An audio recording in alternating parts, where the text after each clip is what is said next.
जय हिंद। আজি ଆମେ ଯେଉଁ ଆନ୍ସର୍ ସିଟ୍ ରହିଛି, ଆନ୍ସର୍ କପି ରହିଛି CHSCର, ସେ ଆନ୍ସର୍ କପି କିପରି ଭାବରେ ଟପର୍ ମାନେ ଲେଖନ୍ତି ଆନ୍ସର୍କୁ ଏବଂ କିପରି ଭାବରେ ଅଧିକ ପରିମାଣରେ ମାର୍କ ଆଣିଥାନ୍ତି, ସେହି ଆନ୍ସର୍ କପିକୁ ଆଜି ଆମେ ଆଲୋଚନା କରିବା ଏବଂ କେଉଁ କେଉଁ ମିଷ୍ଟେକ୍ ଏଥିରେ ରହିଛି, ଏହି ମାନେ ଆନ୍ସର୍ କପିରେ, ଆନ୍ସର୍ ସିଟ୍ରେ କେଉଁ କେଉଁ ମିଷ୍ଟେକ୍ ରହିଛି ଏଇ ଟପର୍ କରିଛି, ତାକୁ ମଧ୍ୟ ଆମେ ନିହାତି ଭାବରେ ଦେଖିବା। ତ ଏଇଟା ହେଉଛି ଟୋଟାଲ୍ ହେଉଛି 80 ମାର୍କର ଏକ୍ଜାମ୍। 80 କି 100 ମାର୍କ ଯାହା ବି ହଉ, ଆମକୁ କିପରି ଭାବରେ 1 ମାର୍କିଆରେ କେତେ, ମାନେ 2 ମାର୍କିଆରେ 3 ମାର୍କିଆରେ କେତେ କେତେ ଆନ୍ସର୍ ଲେଖିବା ପାଇଁ, କାହିଁକିନା ପିଲାମାନେ ବହୁତ ପରିମାଣରେ କନଫ୍ୟୁଜ୍ ହେଇଥାନ୍ତି କି ଆମକୁ 2 ମାର୍କିଆରେ କେତେ ଲେଖିବାକୁ ହେବ, ଲଙ୍ଗ୍ କୋଶ୍ଚିନ୍ସରେ କେତେ, ମାନେ କେତେ ଫର୍ଦ୍ଦ ଲେଖିବାକୁ ହେବ, କେତେ ପେଜ୍ ଲେଖିବାକୁ ହେବ, 3 ମାର୍କିଆରେ ପଏଣ୍ଟ ଦେବାକୁ ହେବ ନା ପାରାଗ୍ରାଫ ୱାଇଜ୍ ଲେଖିବାକୁ ହେବ। ତେଣୁକରି ସେହି ବିଷୟରେ ଆଜି ଆମେ ଆଲୋଚନା କରିବା ଏବଂ ସମସ୍ତଙ୍କୁ ରିକ୍ୱେଷ୍ଟ, ସମସ୍ତେ ଭିଡ଼ିଓକୁ ଲାଇକ୍ କରିଦିଅନ୍ତୁ ଏବଂ ଯଦି ଇଚ୍ଛା ଲାଗୁଛି ତାହେଲେ ବେଶୀ ପରିମାଣରେ ସେୟାର କରନ୍ତୁ। ତ space for the answer questions number 1, ମାନେ ଗୋଟିଏ ନମ୍ବର ମାନେ କ୍ୱେଶ୍ଚିନ୍ସର ଆନ୍ସର୍ ଦେଇକି ସ୍ପେସ୍ ଛାଡ଼ନ୍ତୁ ବୋଲି କହୁଛି ଏଠି। ତ କହୁଛି ଦେଖନ୍ତୁ, ଏଇଟା ବେଦମାନଙ୍କର ମଧ୍ୟରେ ଋଗ୍ବେଦ ପ୍ରାଚୀନ, ଯାହାକି ସେଇ ସମୟରେ ପଢ଼ୁଥିଲା। ଏଇଟା 2020 କି 2021ର ବୋଧେ। କିନ୍ତୁ ଯଦି ନୂଆ ବର୍ତ୍ତମାନର ଯଦି ଦେଖିବା, ଯେଉଁ CHSC ଏକ୍ଜାମ୍ ହେଉଛି, ତାହାର ଏମିତି ମାନେ ବ୍ଲାକ୍ ହେଇଥିବ, ବ୍ଲାକ୍ ଷ୍ଟ୍ରେଟ୍ ଲାଇନ୍ ଥିବ, ବ୍ଲାକ୍ ଗାର ଥିବ ଏବଂ ଯାହା ବି ଦେଖୁଛ ତୁମେ ଏଠାରେ ନୀଳ ହେଇଛି, ସେଠାରେ ସବୁ ବ୍ଲାକ୍ ଥିବ ଏବଂ ତୁମକୁ ମଧ୍ୟ ବ୍ଲାକ୍ରେ ଲେଖିବାର ଅଛି। ତୁମକୁ ମଧ୍ୟ କ'ଣ କରିବାର ଅଛି ନା ବ୍ଲାକ୍ରେ ଲେଖିବାର ଅଛି, ବ୍ଲାକ୍ରେ ସବୁ କରିବାର ଅଛି ଏବଂ ବ୍ଲାକ୍ରେ କରିସାରିଲା ପରେ ତୁମମାନଙ୍କୁ ଗୋଟିଏ ନୀଳ, ମାନେ ଏହି ବ୍ଲୁ ପେନ୍ରେ ସେହି ମେନ୍ ଡାଟା ଗୁଡ଼ିକୁ ଅଣ୍ଡରଲାଇନ୍ କରିବାର ଅଛି। ତ ଏହା ହେଉଛି ମାନେ ଗୋଟିଏ ବାକ୍ୟର ଉତ୍ତର ଦିଅ। ଭାବି ନିଅ ଏଇଟା ହେଉଛି ଗୋଟେ MCQ। ତୁମେ MCQରେ କ'ଣ କରିବ, ଧରି ନିଆଯାଉ କଳିଙ୍ଗ ଯୁଦ୍ଧ କେବେ ହୋଇଥିଲା। କାହିଁକି ମୁଁ ଏ କୋଶ୍ଚିନ୍କୁ ନେଲି? ଏ କୋଶ୍ଚିନ୍ ଗୋଟିଏ ବହୁତ ଇମ୍ପୋର୍ଟାଣ୍ଟ କୋଶ୍ଚିନ୍ସ ବା ଗୋଟେ ଜେନୁଇନଲି କୋଶ୍ଚିନ୍ସଟି। କଳିଙ୍ଗ ଯୁଦ୍ଧ କେବେ ହୋଇଥିଲା ବୋଲି ଗୋଟିଏ କୋଶ୍ଚିନ୍ଟି ପଡ଼ିଯିବ ଏବଂ option A, option B, option C, option D ଥିଲା। ମନେକର ଆନ୍ସର୍ଟା ହେଉଛି ଅପସନ୍ ବି। ବେସିକାଲି ଏଠି ସି ଥାଏ କିନ୍ତୁ ଏଠି ବି ମନେକର ଅଛି, ଭାବି ନିଅ। ତୁମେ ଏଇ ଆନ୍ସର୍ ବି ଲେଖିବ, ମାନେ ଆନ୍ସର୍ ପେଜ୍ରେ କ୍ୱେଶ୍ଚିନ୍ସ ନମ୍ବର ଏ ଦେଇବ ଏବଂ ଅପସନ୍ ନମ୍ବର ବି ଦେଇଦେବ। ବେସିକାଲି ଏମିତି ହୋଇନଥାଏ ଯେମିତିକି କୋଶ୍ଚିନ୍ ଏ ଅଛି, ଆଲଫାବେଟ୍ ଏ ଅଛି ଏବଂ ଅପସନ୍ ଏମିତି ବି ନଥାଏ। ଏମିତି I, double I, triple I, IV ଏମିତି ଥାଏ। ତ ତେଣୁକରି ଏପରି ଭାବରେ ଲେଖିବ। ମୋ କଥା ବୁଝିପାରିଲ ତ? ମାନେ ମାର୍ଜିନ୍ ଏଇଟା ଅଛି,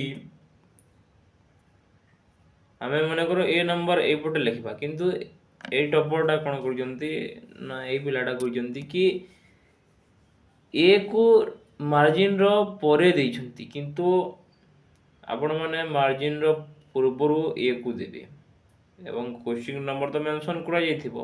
କିନ୍ତୁ ଯେଉଁ ଏ ବର୍ଷ ଯେଉଁ କୋଶ୍ଚିନ୍ ଆମେ ଏକ୍ଜାମ୍ ଦେଇଥିଲୁ, ତ ସେଥିରେ ଏମିତି କୋଶ୍ଚିନ୍ସ ନମ୍ବର ଦିଆ ହୋଇନଥିଲା। ନିଜେ ମାନେ କୋଶ୍ଚିନ୍ସ ନମ୍ବର ଦିଆ କରିବାକୁ ହେଉଥିଲା, କାହିଁକି ଏଥିରେ ତ୍ରୁଟି ଦେଖାଗଲା। ଜଣେ ମନେକର ଗୋଟିଏ ପିଲା ଲାଷ୍ଟ ନମ୍ବରକୁ ପ୍ରଥମେ କରିବାକୁ, 7 ନମ୍ବରକୁ ପ୍ରଥମେ କରିବାକୁ ଚାହିଁବ କିମ୍ବା 5 ନମ୍ବରକୁ ପ୍ରଥମେ କରିବାକୁ ଚାହିଁବ। ତେଣୁକରି ଏଥିରେ କନଫ୍ୟୁଜନ୍ ଦେଖାଗଲା, ତେଣୁକରି ନମ୍ବର ତ ଦିଆ ହୋଇନି।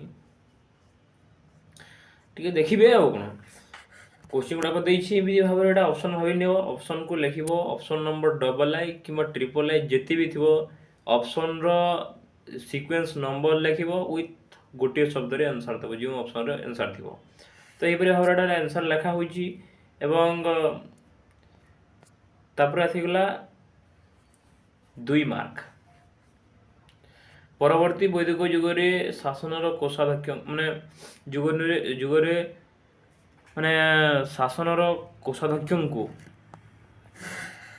କ'ଣ କୁହାହେଇଥିଲା? ସନ୍ନିଧାତା କୁହାହେଇଥିଲା। ଏଗୁଡ଼ାକ ମିଷ୍ଟେକ୍ ହେଇଛି, ତେଣୁକରି ଭୁଲ ଯାଇଛି। ତ ଦେଖିଦେବେ ଏଗୁଡ଼ାକ ଦେଖନ୍ତୁ, ଏଇଟା 2 ମାର୍କରେ ଏମିତି ଲେଖା ହୋଇଛି, 2 ମାର୍କିଏ ବା ମାର୍କିଏ, ଗୋଟେ ମାର୍କରେ ଏମିତି ଲେଖା ହୋଇଛି। ଏବଂ ଏ ଲାଲ ରଙ୍ଗରେ ଯେଉଁମାନେ ଶୋଧିଛନ୍ତି ଏଇଟା ଏକ୍ଜାମିନର ଶୋଧିଛନ୍ତି। ଏବଂ ଆଉ ଗୋଟେ ଲେଖା ମାନେ ବ୍ଲୁ ନୀଳ ଶାଗୁଆ କଲରରେ ଗୋଟେ ଲେଖା ହେଇଥିବ, ସେଥିରେ ଚିଫ୍ ଏକ୍ଜାମିନର ମାନେ ଲେଖିଛନ୍ତି, ମାନେ ଏକ୍ଜାମ୍ ମାର୍କ ଦେଇଛନ୍ତି ପୁଣି ରିଚେକିଂ କରିକି। ଦେଖନ୍ତୁ ଏଇଠି ଗୋଟେ ଅଛି, ମାନେ ଏଇଠି ଗୋଟେ ଅଛି, ଏଇଟା ଚିଫ୍ ଏକ୍ଜାମିନର ସ୍କ୍ରୁଟିନାଇଜର ଏଠି ମାନେ ଦେଖିଛନ୍ତି। ତ ଏପରି ଭାବରେ ଗୋଟେ ଅଛି। ଏବଂ 2 ମାର୍କିଆ କୁଆଡ଼େ ଗଲା। ଏବଂ ଦେଖନ୍ତୁ ଏଠି ଡେସ୍କ ମଧ୍ୟ ପଡ଼ୁଛି, କିନ୍ତୁ ଏ ବର୍ଷର ଯେଉଁ କୋଶ୍ଚିନ୍ସ ପ୍ୟାଟର୍ନ ତ ଅଛି ସେଥିରେ କୌଣସି ଡେସ୍କ ପଡ଼ିବାର ନାହିଁ। ଗୋଟିଏ କୋଶ୍ଚିନ୍ ଦେବ, ଯଦିଓ ଡେସ୍କ ପଡ଼ିବ ତାର ଅପସନ୍ 4ଟି ସିଓର ଦେବ। ତେଣୁକରି ଏହି ଡେସ୍କ ମନେକର ଯଦି ଦେଇଥିବ, ଡେସ୍କ ୱିଥ୍ ପ୍ରଶ୍ନ ଲେଖା ହୋଇଛି, କିନ୍ତୁ ଆପଣମାନେ ଏମିତି କରିବେନି, ଡାଇରେକ୍ଟ ଆନ୍ସରକୁ ଲେଖିଦେବେ। କୋଶ୍ଚିନ୍ସ ନମ୍ବର ଅଛି, ଆନ୍ସର କ'ଣ, ଆଉ ଏମିତି ଡେସ୍କ ଦେଇକି କ'ଣ ହେଲା କ'ଣ ନାହିଁ ଏମିତି ଲେଖିବାର କୌଣସି ଆବଶ୍ୟକତା ନାହିଁ। ତେଣୁକରି କୋଶ୍ଚିନ୍ ନମ୍ବର 3, ହଁ ଏଇଟା ହେଉଛି 2 ମାର୍କିଆ ବୋଧେ। ଦେଖନ୍ତୁ, ଗୌତମ ବୁଦ୍ଧ 35 ବର୍ଷ ବୟସରେ ନଞ୍ଜନା ନଦୀ କୂଳସ୍ଥ ମାନେ ବୋଧଗୟା ଠାରେ ସେ ଦିବ୍ୟ ଜ୍ଞାନ ଲାଭ କରିଥିଲେ। ଦିବ୍ୟ ଜ୍ଞାନ ଲାଭ କରିବା ପରେ ଗୌତମ ସାରନାଥର ମୃଗ ମାନେ ଠାରେ ସେଣିକି ଯାଇକି ମୃଗନାଥକୁ କ'ଣ ଏଇଟା ଗୋଟେ ଲେଖା ହେଇଛି, ଟିକେ ବାରି ହେଉନାହିଁ, ସେଟାକୁ ଯାଇକରି ସେ କ'ଣ କରୁଥିଲେ ନା ତାଙ୍କର 5 ଜଣ ଶିଷ୍ୟଙ୍କୁ ବା ବ୍ରାହ୍ମଣଙ୍କୁ ତାଙ୍କର ଯେଉଁ ଧର୍ମବାଣୀ ପ୍ରଚାର କରୁଥିଲେ ତାହାକୁ କୁହାଯାଇଛି ପଞ୍ଚଜ୍ୟେଷ୍ଠ। ମାନେ ଧର୍ମଚକ୍ର ପ୍ରବର୍ତ୍ତନ ତାହାକୁ କୁହାଯାଏ, ଯେଉଁ ସେ ଧର୍ମବାଣୀ ଶୁଣାଇଥିଲେ, କିନ୍ତୁ ସେହି 5 ଜଣଙ୍କୁ କୁହାଯାଏ ପଞ୍ଚଜ୍ୟେଷ୍ଠ ବୋଲି। ଦେଖନ୍ତୁ ପୁରା ଫୁଲ୍ ମାର୍କ ପାଇଛି, 2 ମାର୍କ ପୁରା ସିଓର ପାଇଛି। ତେଣୁକରି ଏମିତି ଲେଖିଲେ ବି ମିଳିବ। ଏବଂ ମନେକର ଦେଖନ୍ତୁ ଆଉ ଗୋଟେ ଟିପ୍ସ ରହୁଛି, ଯେମିତିକି 35 ବର୍ଷ ଏମିତି ଗୋଟେ ଅଣ୍ଡରଲାଇନ୍ ଦେବ ଲେଖି ସାରିଲା ପରେ। ତାପରେ ରହିଛି ପଞ୍ଚଜ୍ୟେଷ୍ଠରେ ଅଣ୍ଡରଲାଇନ୍ ମାନେ ମେନ୍ ଡାଟା ଗୁଡ଼ିକୁ ସେଥିରେ ଚିହ୍ନିତ କରିବ। କାହିଁକିନା ଏକ୍ଜାମିନର ମାନଙ୍କ ପାଖରେ ଏତେ ସମୟ ନଥାଏ, ସେମାନେ କିପରି ଭାବରେ ଅଧିକ ପରିମାଣରେ ଖାତା ଦେଖିବେ। ଆମକୁ ମଧ୍ୟ ଏଇଟା ଶିଖାଯାଇଥିଲା, ତେଣୁକରି ଆମେ ମଧ୍ୟ ସେ ଷ୍ଟିପ୍କୁ ଫଲୋ କରିକି ସକ୍ସେସ୍ ହେଇଛୁ ଏବଂ 500 ମାର୍କ ଆଣିଛୁ। ତେଣୁକରି ଏଇ ଷ୍ଟିପ୍କୁ ଫଲୋ କରନ୍ତୁ। ମୁଁ ଜଣେ ଟପର୍ ହେବା ଦ୍ୱାରା ବି କହିପାରିବି, ଏହି ଷ୍ଟିପ୍କୁ ଫଲୋ କଲେ ଆପଣମାନେ ନିଶ୍ଚିତ ଏହି CHSE ରୂପକ ସାଗରରୁ ପାର ହେଇପାରିବେ। ଏବଂ ମେନ୍ ଡାଟା ଗୁଡ଼ିକୁ ଅନଲାଇନ୍ କରିବେ ଏବଂ ଆପଣମାନେ ଚାହିଁବେ ସବୁବେଳେ ଚେଷ୍ଟା କରିବେ କି 5 ମିନିଟ୍ ଆଗରୁ ସବୁ କୋଶ୍ଚିନ୍ ଆନ୍ସର୍କୁ ସାରିବାକୁ। ଏବଂ ଯେଉଁ 5 ମିନିଟ୍ ରହିବ ସେଇ 5 ମିନିଟ୍କୁ ରିଚେକିଂ ମାନେ କ'ଣ, କେଉଁ କୋଶ୍ଚିନ୍ ଛାଡ଼ି ହେଲା କି କେଉଁ କ'ଣ ହୁଏ କି ଏମିତି ଗୋଟେ ସିଚୁଏସନ୍ ପଡ଼ିଥାଏ ଯାହାକୁ ଆମେ MCQ କରିବା ବେଲେ କେତୋଟି କୋଶ୍ଚିନ୍କୁ ଛାଡ଼ି ଦେଇଥାଉ, ମାନେ ଲାଷ୍ଟରେ କରିବି ବୋଲି। ତେଣୁକରି ଯଦି ଆଟ୍ ଦ ଏଣ୍ଡ ମୋମେଣ୍ଟ ପର୍ଯ୍ୟନ୍ତ ଯଦି ଆମେ କରିବା ଆନ୍ସର୍ ଲେଖାରେ ଲାଗିଥିବା, ତାହେଲେ ଯେଉଁ କୋଶ୍ଚିନ୍ସ MCQ ରହିଛି ସେ 3 ମାର୍କର କି ଯେତେ ମାର୍କ ବି ଛାଡ଼ି ଦେଇଛନ୍ତି ତାହା ମଧ୍ୟ ଭୁଲିଯିବ ଏବଂ ଏହି ମେନ୍ ଡାଟା ଗୁଡ଼ିକୁ ଅନଲାଇନ୍ କରିପାରିବ ନାହିଁ। ତେଣୁକରି ମିନିମମ୍ ହେଉଛି 5 ମିନିଟ୍। ମିନିମମ୍ 5 ମିନିଟ୍ ଆଗରୁ ସବୁ କୋଶ୍ଚିନ୍କୁ ଆଟେଣ୍ଡ କରିବା ପାଇଁ ଚେଷ୍ଟା କରିବ ଏବଂ କୌଣସି କୋଶ୍ଚିନ୍ସକୁ ଛାଡ଼ିବ ନାହିଁ। କୌଣସି ପ୍ରଶ୍ନର ମାନେ ଉତ୍ତର ଛାଡ଼ିବ ନାହିଁ। କାହିଁକିନା ଯଦି ଗୋଟିଏ ପ୍ରଶ୍ନର ଉତ୍ତର ଯଦି ଛାଡ଼ି ଦିଆଗଲା, ସେ କୋଶ୍ଚିନ୍ସଟା ଗଲା, ମାନେ ସେଟା ହେଉଛି 0 ମାର୍କରେ କାଉଣ୍ଟ ହେବ। ଯଦି ଆମେ ଯଦି ସମୟ ହେଉନାହିଁ, ଯାହା ହେଲେ ବି ଲେଖିବା 2 ଧାଡ଼ି 3 ଧାଡ଼ି କିମ୍ବା ଯଦି ତା ହେଡ଼ିଂ ଯଦି ମନେ ଅଛି ବି, ସେଇ ହେଡ଼ିଂକୁ ଯଦି ବି ଲେଖିଦେବା, ଆମେ ନିଶ୍ଚିତ ଭାବରେ 5 ମାର୍କ କିମ୍ବା 7.5 ମାର୍କରୁ ଆମେ ନିଶ୍ଚିତ ଭାବରେ 3 ମାର୍କ ତ ନିଶ୍ଚୟ ପାଇପାରିବା।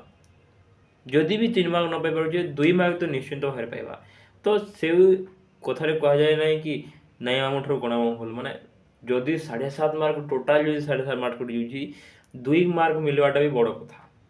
तेणुक कौन क्वेश्चन को छाड़बार ना धरब नहीं।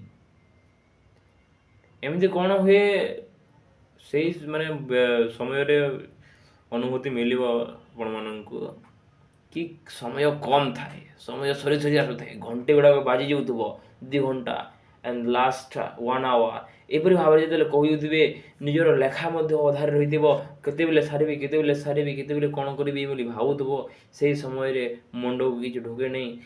तेणुक जहाँ लिख हड़बड़े लिख हड़बड़े माने जहाँ डेरी न करी जहाँ आसला लिखिदेला फटाफट पले चली आसल। तेणुक यहपरी भाव लिख देख 2 मार्किया प्राय सामान देती आ गोटे जो तुम स्टेप फॉलो कर मो हिसाब से मुझे स्टेप को फॉलो करी माने गोटे गोटे कोचिंग एमती अच्छी कि जहाँकि डाटाबेस कोचिंग तुम्हें पॉइंट देदेव 2 मार्किया 2टा कि 3टा पॉइंट मु मैक्सिमम 3टा पॉइंट देती गोटे पॉइंट गोटे धाड़ी गोटे वाक्य सेकेंड पॉइंट गोटे वाक्य थर्ड गोटे एग्जाम्पल बा गोटे वाक्य जहाँ भी लिखि दियो तुम्हें एवं सही पॉइंट रो डाटा रे अंडरलाइन मनकर ये कौन गोटे अच्छे 261 गोटे अशोक कौन अच्छे गुप्त युग ये डाटा ऑनलाइन डाटा को चिन्हित करदेला माने एग्जामिनर देखीदेला क्वेश्चन कौन अच्छी आंसर अच्छी कौन तो से यदि की कॉन्सेप्ट को देखीदेला से ताहले ताको तुमर जो आंसर लिखिच से टोटाल आंसर को पढ़ा पड़ो ना से फुल मार्क देखी चली जाव। यह हूँ रियलिटी कथा गुड़ाक। तापर आउ गोटे स्टेप मु फॉलो करी एमती गोटे क्वेश्चन अच्छी जहाँकि पॉइंट लिखा द्वारा सेटा गोटे माने शोभा पाए नहीं आम कहीपर।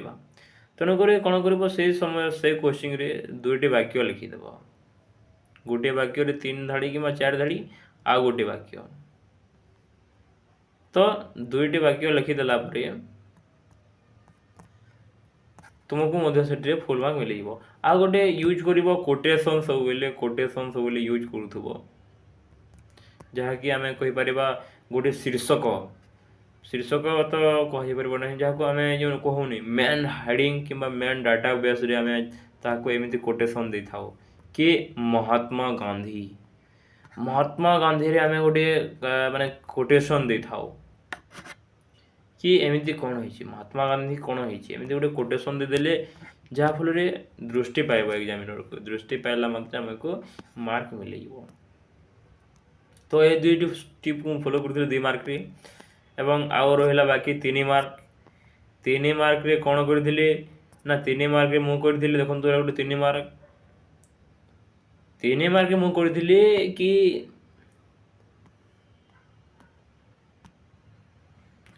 3 मार्क एक्चुअली मु कौन करी एमती 3 मार्क अच्छी 3 मार्क एमती अंडरलाइन गार अच्छी किंतु यही व्यक्ति जो स्टेप को फॉलो करी से स्टेप को मु टोटाल फॉलो कर नथिली केमिति फॉलो करथिली मु आपण मानक कहूची एटा मनकर गोटे 4 नंबर रे 3 मार्क अच्छी 3 मार्क जतरा भी क्वेश्चन करबा को कहू थाए तो सही समय रे गोटे मनकर पड़ीगला आमर पंच महाव्रत कौन पंच महाव्रत विषय रे उल्लेख कर बोले खाली ओनली पंच महाव्रत पड़ीगला कि त्रिरत्न कौन पड़ीगला कि आर्य माने 4 आर्य सत्याणी पड़ीगला एगुड़ा को पड़ीगला तो कौन कर तो सही 4 आर्य सत्याणी विषय टी प्रथम 2 धाड़ी लिखिदेव मु स्टेप फॉलो करी तापरे गोटे आई नंबर पॉइंट देखी 4 आर्य 4 माने चतुर आर्य सत्याणी कौन सेकेंड रे आउ गोटे कौन थर्ड रे माने गोटे गोटे लाइन छाड़ी मनकर फास्ट आई रे मु लिखिदेली गोटे पॉइंट टी सेकेंड लाइन टे छाड़ी थर्ड नंबर लिखिली गोटे पॉइंट टे तापर फोर्थ नंबर रे लिखिली मु गोटे फोर्थ छाड़ी फिफ्थ नंबर रे लिखिली गोटे पॉइंट टे माने एमिति करबा द्वारा तुमर जो धाड़ी अच्छी सेटा क्लियर माने विजिबल होता है देखिबारे क्लियर दिशी थाए एवं आ गोटे पक्षर जो देखा ତ ନିଜର ଯେଉଁ କପିଟା ରହିଛି ତାହା ବିସ୍ତାର ଭାବରେ ଦିଶିଥାଏ। ଆମେ ମନେକର 3 ମାର୍କ ଆଡ଼େ କେତେ ମାନେ ଏତେରୁ ଏତେ ଯଦି ଆମେ 3ଟି ଲାଇନ୍ରେ ମନେକର ସିମ୍ପଲି ଲେଖିଦେବା ଯଦି ବୋଲେ ଏତେ ହେଇଯିବ 3ଟି ଲାଇନ୍ରେ। କିନ୍ତୁ ଯଦି ତାହାକୁ ଛାଡ଼ି ଦେଖିବା, ଏଠି ଗୋଟେ ଲାଇନ୍, ଏଠି ଗୋଟେ ଲାଇନ୍, ଏଠି ଗୋଟେ ଲାଇନ୍, ତ କେତେ ମାନେ ଜାଗା ବିସ୍ତାର କରୁଛି। ଜାଗା ବିସ୍ତାର କରିବା ଫଳରେ ଏକ୍ଜାମିନରକୁ ଦୃଷ୍ଟି ମଧ୍ୟ ପାଇବ ନା ବିସ୍ତାର ଭାବରେ ଲେଖିଛି, ଟିକେ ବହୁତ ମାନେ ଲଙ୍ଗରେ ଲେଖିଛି। ତେଣୁକରି ସେ ଫୁଲ୍ ମାର୍କ ଦେଇକି ଚାଲିଯିବ। ଇଏ ତ ଗଲା 3 ମାର୍କ। 3 ମାର୍କରେ ଆଉ ଗୋଟେ ଷ୍ଟିପ୍ ମୁଁ ମଧ୍ୟ ଫଲୋ କରୁଥିଲି। ଏମିତି 2-3ଟା କୋଶ୍ଚିନ୍ର ଆନ୍ସର୍ ଦେଇଥିବି ବୋଧେ, ମୋର ମନେ ପଡ଼ୁଛି ବର୍ତ୍ତମାନ ବି। ସେ କୋଶ୍ଚିନ୍ କେମିତି କରିଥିଲେ ନା 3ଟି ବାକ୍ୟ, ଏମିତି ଗୋଟେ ବାକ୍ୟ, ଆଉ ଗୋଟେ ବାକ୍ୟ, ଆଉ ଗୋଟେ ବାକ୍ୟ, ମାନେ 3ଟି ବାକ୍ୟ। ସେ କେବେ ହେଲେ ମାନେ ମାର୍କ ନ ଦେଇ ଚାଲିଯିବନି। କାହିଁକି ନା ଗୋଟିଏ ବାକ୍ୟରେ ଗୋଟିଏ ମାର୍କ ଦେବ, ଗୋଟିଏ ବାକ୍ୟରେ ଗୋଟିଏ ମାର୍କ ଦେବ, ଗୋଟିଏ ବାକ୍ୟରେ ଗୋଟିଏ ମାର୍କ, ଏମିତି ଭାବରେ ଟୋଟାଲ୍ ମିଶିକି 3 ମାର୍କ ଦେଇକିରି ସେ ଚାଲିଯିବ, କୌଣସି ଅସୁବିଧା ନାହିଁ। ଏବଂ ଆଉ ଗୋଟେ କଥା, ଯେଉଁ ବାକ୍ୟ ଲେଖୁଛ ଲଙ୍ଗ୍ କୋଶ୍ଚିନ୍ରେ ହେଉ କି 3 ମାର୍କିଆରେ ହେଉ, ବାକ୍ୟ ସବୁବେଳେ ମଝିରୁ ଆରମ୍ଭ କରିବ। ବାକ୍ୟର ଆରମ୍ଭ ମଝିରେ ହେବ, ତାପରେ ସେକେଣ୍ଡ ଲାଇନ୍ଟା ମୂଳରୁ ପଳେଇଯିବ, ପୁଣି ମୂଳରୁ ପଳେଇଯିବ। ଯଦି ଆଉ ଗୋଟେ ବାକ୍ୟ ଆରମ୍ଭ କରୁଛ, ମଝିରୁ ପୁଣି ଷ୍ଟାର୍ଟ କରିବ, ପୁଣି ମଝିରୁ ଚାଲିଯିବ, ପୁଣି ମଝିରୁ ଚାଲିବ, ମଝିରୁ ଚାଲିବ, ମୂଳକୁ ଚାଲିଯିବ। ଏଭଳି ଭାବରେ ବାକ୍ୟ ଜଣା ପଡ଼ିଥାଏ କି କେତୋଟି ବାକ୍ୟ ଟୋଟାଲ୍ ଅଛି। ସେ ଦେଖିଦେଲା ମାତ୍ରେ କାଉଣ୍ଟ କରିଦେବ କି 3ଟି ବାକ୍ୟ 3 ମାର୍କ। ତ ଏପରି ଭାବରେ ଫୁଲ୍ ମାର୍କ ପାଇଯିବ, କିଛି ଅସୁବିଧା ନାହିଁ। ଆଉ ବାକି ରହିଲା ଲଙ୍ଗ୍ କୋଶ୍ଚିନ୍ସ। ଲଙ୍ଗ୍ କୋଶ୍ଚିନ୍ର ତ ଗୋଟିଏ ଷ୍ଟେପ୍ ହିଁ ରହିଥାଏ, ଯାହାକି ଦେଖନ୍ତୁ ଇଏ 7 ମାର୍କରୁ 6.5 ପାଇଛି। କେମିତି ଲେଖିଛି ଦେଖନ୍ତୁ, ଭାବି ଦିଅନ୍ତୁ। 7.5ରୁ ସେ ମାନେ 7 ମାର୍କରୁ ସେ 6 ମାର୍କ ପାଇଛି, 6.5 ମାର୍କ ପାଇଛି। ଦେଖନ୍ତୁ ଏମିତି କରାହେଇଛି କି କୋଶ୍ଚିନ୍ ନମ୍ବର 5, ସପୋଜ ଭାବି ନିଅ ତୁମର ଗୋଟେ 3 ମାର୍କର କୋଶ୍ଚିନ୍ଟା ଗୋଟିଏ ପେଜ୍ ହେଇଛି, ଗୋଟିଏ ପେଜ୍ର ଏମିତି ଲେଖିଲ ଅଧାରେ ସରିଗଲା, ମାନେ ଅଧାରେ 3 ମାର୍କର ଗୋଟେ ଆନ୍ସର୍ଟେ ସରିଗଲା। ତ ଏଠାରୁ ଆଉ କେତେବେଳେ ମଧ୍ୟ ସେ ଲଙ୍ଗ୍ କୋଶ୍ଚିନ୍ଟା ଷ୍ଟାର୍ଟ କରିବ ନାହିଁ, କାହିଁକିନା ଭଲ ମାନେ ଶୋଭା ପାଇବ ନାହିଁ। ତେଣୁକରି ଏଟାକୁ ଏମିତି ଗାର୍ଡ଼ଟେ ଦେଇକି ନେକ୍ସଟ ପେଜ୍କୁ ଚାଲିଯିବ। ନେକ୍ସଟ ପେଜ୍ରୁ ଆରମ୍ଭରୁ ଲଙ୍ଗ୍ କୋଶ୍ଚିନ୍କୁ ଷ୍ଟାର୍ଟ କରିବ। ଆଉ ଏମିତି ଯେଉଁ ଲେଖା ହେଇଛି ଉପକ୍ରମ ବୋଲି, ଏ ଉପକ୍ରମକୁ ଏମିତି ମେନସନ୍ କରିବାର କୌଣସି ଆବଶ୍ୟକତା ନାହିଁ। ଉପକ୍ରମ ତୁମେ ମଝିରୁ ଷ୍ଟାର୍ଟ କରିଦେଲା ବାକ୍ୟଟିଏ ଚାଲିଲା, ତାହା ଏକ୍ଜାମିନର ଏତେ ମୂର୍ଖ ନୁହେଁ, ସେ ଜାଣିପାରିବନି ଏହା ହେଉଛି ଇଣ୍ଟ୍ରୋଡକ୍ସନ୍ ବୋଲିକି। ତେଣୁକରି ଉପକ୍ରମ ଲେଖିବାର କୌଣସି ଆବଶ୍ୟକତା ନାହିଁ। ଏବଂ ଉପକ୍ରମ ଲେଖି ସାରିଲା ବା ଉପକ୍ରମକୁ ଉଭୟ ରଖିବ, କିନ୍ତୁ ତାହାକୁ ତ ଆମେ ନିଶ୍ଚିତ ଭାବରେ ଉପକ୍ରମ ବୋଲି କହିବା ନା। ଇଣ୍ଟ୍ରୋଡକ୍ସନ୍ ଦେଇ ସାରିଲା ପରେ ତାପରେ କ'ଣ କରିବ, ତାପରେ ଯାହା ଆମର କୋଶ୍ଚିନ୍ସ କହିଥିବ, କେତୋଟି ବେସ୍ରେ କୋଶ୍ଚିନ୍ କହିଛି। ମନେକର ଗୁପ୍ତ ଯୁଗକୁ କାହିଁକି ସୁବର୍ଣ୍ଣ ଯୁଗ ବୋଲି କୁହାଯାଏ।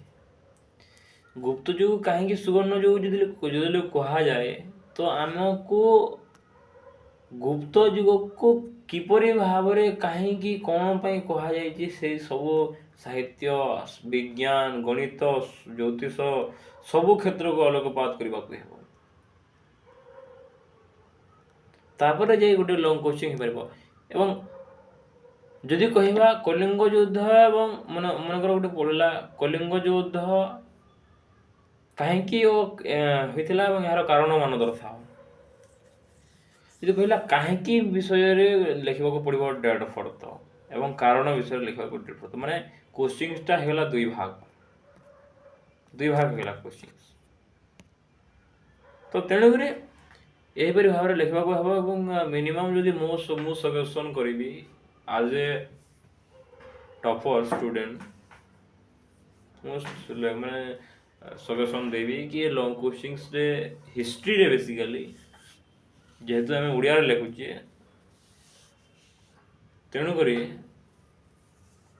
ମିନିମମ୍ ତ 2.5 ଫର୍ଦ୍ଧ ଲେଖିବାକୁ ପଡ଼ିବ। ଏବଂ ସମସ୍ତେ ଏହା କହନ୍ତି 2.5 ଫର୍ଦ୍ଧ ଲେଖିବା କଥା। ଏବଂ ଆମକୁ ମଧ୍ୟ ଆମର ଯେଉଁ ସାର୍ମାନେ ଥିଲେ, କଲେଜର ସାର୍ମାନେ ହୁଅନ୍ତୁ କିମ୍ବା ଯାହା ବି ଯେଉଁ ସାର୍ମାନେ ଥିଲେ, ୟୁଟ୍ୟୁବ୍ ଚ୍ୟାନେଲ୍ର ବି ସାର୍ମାନେ ଥିଲେ, ସେମାନେ ମଧ୍ୟ କହିଥିଲେ कि ओडिया फर्द तो मिनिमम किंतु हिस्ट्रीटा 3 फर्द तो लिखवा कथा अन्य जो टॉपिक रही अन्य जो सब्जेक्ट रही से जदिओ आम जदि ओडिया फर्द लिखा हिस्ट्री 3 फर्द तो लिखवा कथा बोली सजेसन करथिले 3 फर्द लिखिथिलु भी 3 फर्द लिखिथिलुर अर्थ कौन माने 3 फर्द लिखिबार गोटे स्टेप मध्य अछि जदि भी तुम 2 फर्द लिखिजे भी 7.5 मार्क पाइबो केमिति लिखिबो ना कलिंग युद्धकर कारण मान कलिंग युद्धर कारण राजनीतिक कारण माने वाणिज्यिक कारण एगुड़ा कारण मैंने लिखिकी भीतर एक्सप्लेन कर से एग्जामिनर तुम कारण मान को देखो अन्य कौन भीतर दृश्य को देखो ना जदि भीतर जो डाटाबेस अनलाइन कर ताले से टॉपिक मेन डाटा को देखिकी से मार्क देखी चली कौन सन्देह ना तो धन्यवाद एमती भाव में लिख कोचिंग को संपूर्ण भाव में अटेंड कर सजेसन करी आज इतिहास टॉपिक रो जो इतिहास विषय रही से गोटे माने रियलिस्टिक रही रियलिस्टिक सीएचएससी रो गोटे आंसर कॉपी तो यही आंसर कॉपी को माने प्रतिभा माने होउची जे समस्ते एपरि भाव लिखा कथा एवं फुल मार्क पातु एवं लैपटॉप गुटे गुटे पाइबार आशा रखु लैपटॉप आशा रखिले निश्चिंत भाव में तुम्हें पाइपर you can do it and we can do it some all the things we can not impossible गोटे सार कही मते कि इम्पॉसिबल कौन जिनस नुहे इम्पॉसिबल को जब भाग भाग कर लिखा जाए ताहले सेटा कहूँ कि आई एम पॉसिबल माने मु पारिबी मु संभव कर पारिबी मु सब जिनिस को संभव कर पारिबी एपरि भाव में जब पॉजिटिव जदि माइंडसेट रहिबो ताहले निश्चिंत भाव में तुम सीएचएससी रूपक गोटे सागर रू पारे हो पार यह सजेसन करी धन्यवाद जय हिंद जय भारत।